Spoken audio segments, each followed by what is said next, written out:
కానీ నన్ను ఒక దూరాన్ని ప్రొజెక్ట్ చేసి నేను ఒక ఆయన పెట్టిన సోషల్ మీడియాలో పోస్ట్ జనగామ మార్కెట్ కమిటీలో ఒక అమ్మాయి పాప లేడీ పోలీస్ కాలు ముక్తా ఉంది. నీ కాలు ముక్తాం సార్, బాంచండి సార్, కొనుండి సార్. ఇది దొరల పాలన, మాది దొరల పాలన.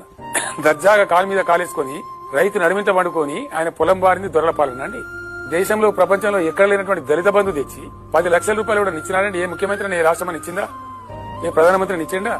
ఫేజ్డ్ మేనర్ లో దళిత కుటుంబాలు ధనిక కుటుంబాలు కావాలని ఏ ముఖ్యమంత్రి ప్రయత్నం చేసిండా? మేము చేయలేదా? మేము 1100 గురుకులాలు పెట్టి లక్షల మంది విద్యార్థులకు ఉన్నత స్థాయి చదువులు చెప్పింది దొరపాలన్నా? పేద విద్యార్థులకు 20 లక్షల ఓవర్సీస్ స్కాలర్షిప్ ఇచ్చింది దొరపాలన్నా? వృద్ధులకు 2200 పెన్షన్ 2000 చేసిన దొరపాలన్నా? అన్నార్థులను ఆదుకున్న దొరపాలన్నా? ఒక సిస్టమేటిక్ గా క్రమ పద్ధతిలో కొత్తగా వింత పాతక రోత అనే ప్రజలను గుడి కొట్టించడానికి ఒక విష ప్రచారం చేసి అడ్డగోలు హామీలిచ్చి మీరు గెలిచినరే తప్ప మాది ఆ దొరపాలన. అడుగడుగున మా దగ్గర మానవీయ కోణం ఉంటుంది.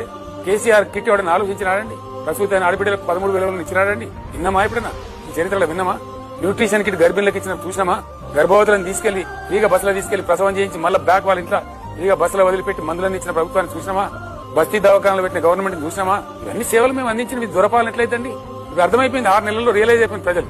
ఎవరి దొరపాలన, ఎవరిదిగా అహంకారము, ఎవరి దురహంకారము, కాంగ్రెస్ ఎమ్మెల్యే చేస్తున్న దుర్మార్గాలు ఏంది, దాడులేంది,